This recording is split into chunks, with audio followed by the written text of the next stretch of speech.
দুই নয়ন খুলিয়া দেখো কুদরতেরি কারখানা।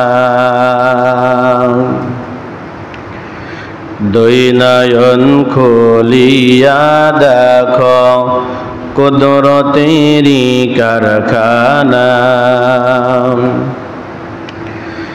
চন্দ্র সূরজ তারা ঘোরে, চন্দ্র সূরজ, চন্দ্র সূরজ তারা ঘোরে, কার সাথে কেউ ঠেকে না। দুই নয়ন খুলিয়া দেখো কুদরতেরি কারখানা। দুই নয়ন খুলিয়া দেখো কুদরতেরি কারখানা। একই মাটি রসে গড়া গাছগুলি এক হলো না। একই মাটি রসে গড়া গাছগুলি এক হলো না। আম কাঁঠালে মিষ্টি মধু, আম কাঁঠালে, আম কাঁঠালে মিষ্টি মধু, দুধ দোরাই কেন থাকে না। দুই নয়ন খুলিয়া দেখো কুদরতেরি কারখানা।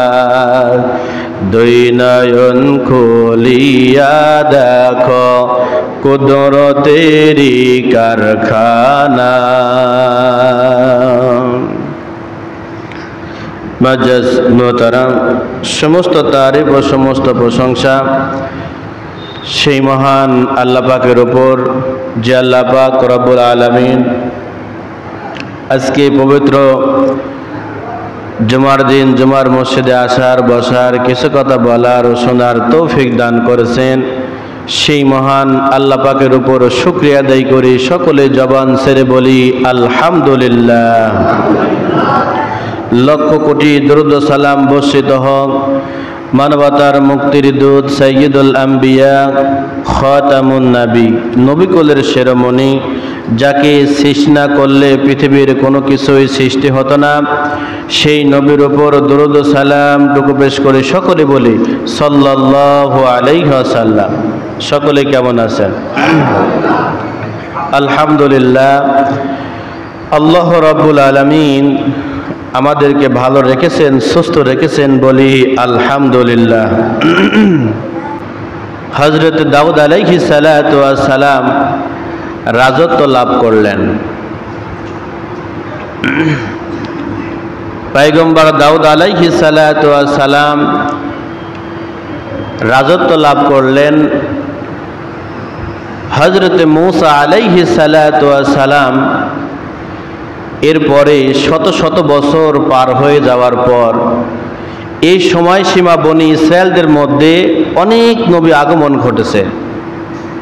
তার মধ্যে বিশিষ্ট কয়েকজন নবীর গুণার নাম হলো হযরতে ইউসা আলাইহিস সালাতু ওয়াস সালাম, দুই নাম্বার হলো হযরতে ইলিয়াস আলাইহিস সালাতু ওয়াস সালাম, তিন নাম্বার হযরতে শামুয়েল আলাইহিস সালাতু ওয়াস সালাম। হযরতে শামুয়েল আলাইহিস সালাতু ওয়াস সালামের পূর্বে প্রায় 700 বছর পর্যন্ত বনি ইসরায়েলদের কোনো নবী আসে নাই। মূসা আলাইহিস সালাতু ওয়াস সালাম শেষ। মূসার পরে বনি ইসরায়েলদের অগণিত নবী আসছে, কিন্তু এর আগে হচ্ছে প্রায় 700 বছর শামুয়েল আলাইহিস সালাতু ওয়াস সালাম আসার 700 বছর পূর্বেই কোনো নবী আর বনি ইসরায়েলদের মধ্যে আগমন ঘটে নাই। জোরে বলি সুবহানাল্লাহ। 700 বছর পর শামুয়েল আলাইহিস সালাতু ওয়াস সালাম বনি ইসরায়েলদের গর্তে নবী করে আল্লাহ রাব্বুল আলামিন শামুয়েল আলাইহিস সালাতু ওয়াস সালামকে দুনিয়াতে পাঠাইলেন। আমার ভাইরা, তাহলে হযরতে দাউদ আলাইহিস সালাতু ওয়াস সালাম রাজত্ব ফিরে পাইলেন এই 10 মুহররম। কথায় কথা চলে আসে, না বললে নয়। সুলাইমান আলাইহিস সালাতু ওয়াস সালাম, দাউদ আলাইহিস সালাতু ওয়াস সালাম আর সুলাইমান আলাইহিস সালাতু ওয়াস সালাম হলেন বাপ এবং বেটা। বাপ এবং বেটা। দেখেন, পয়গম্বর দাউদ আলাইহিস সালাতু ওয়াস সালামের স্ত্রী ছিল ৯৯টা। কয়টা বলেন একটু, কয়টা স্ত্রী ছিল? ৯৯টা। দাউদ আলাইহিস সালাতু ওয়াস সালামের স্ত্রী ছিল ৯৯টা।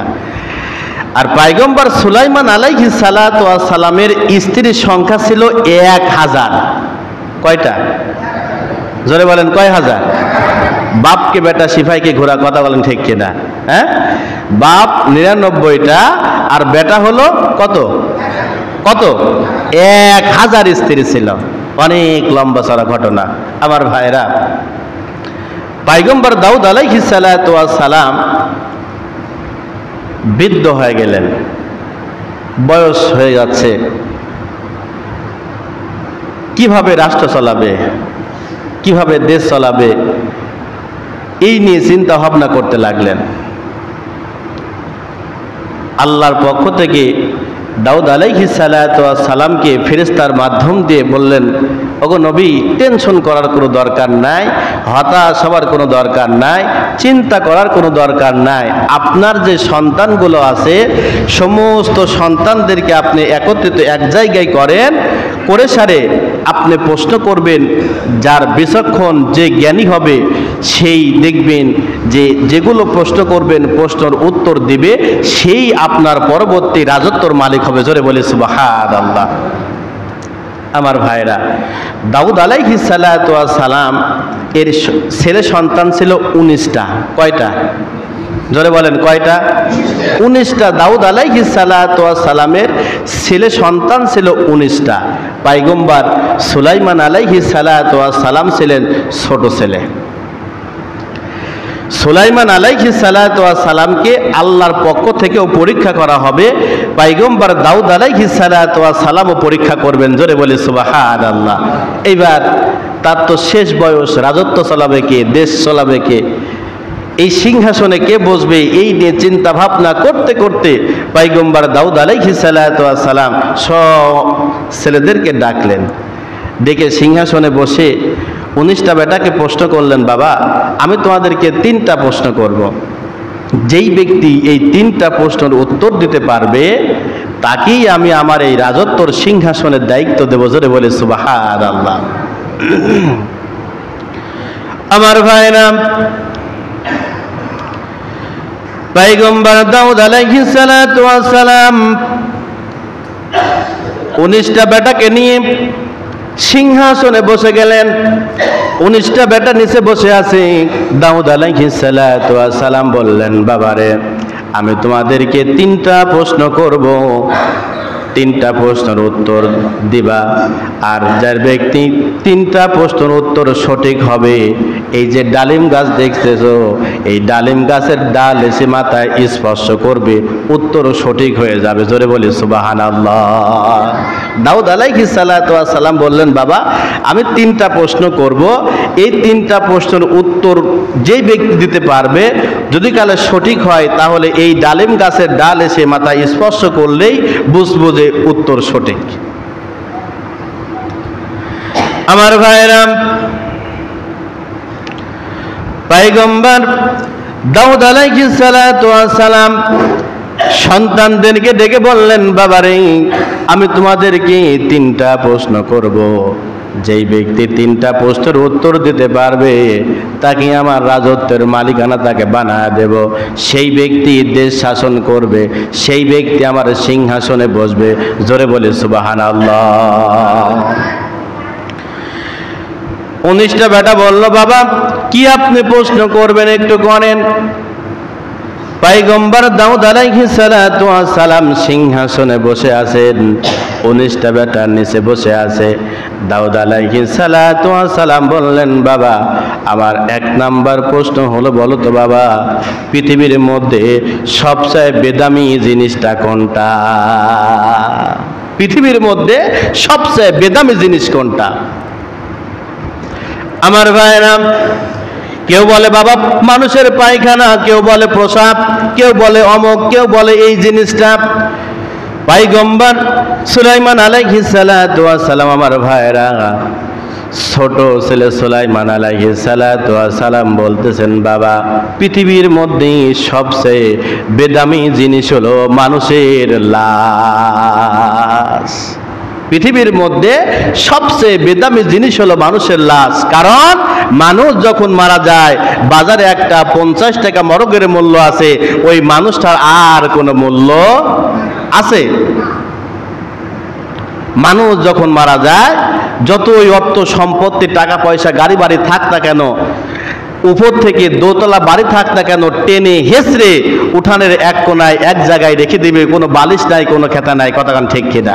কোনো কিচ্ছু নাই, টেনে হেসড়ে শক্ত কাঠের উপর শোয়া দিবে, আর কোনো মায়া নাই, মানুষ মারা গেছে।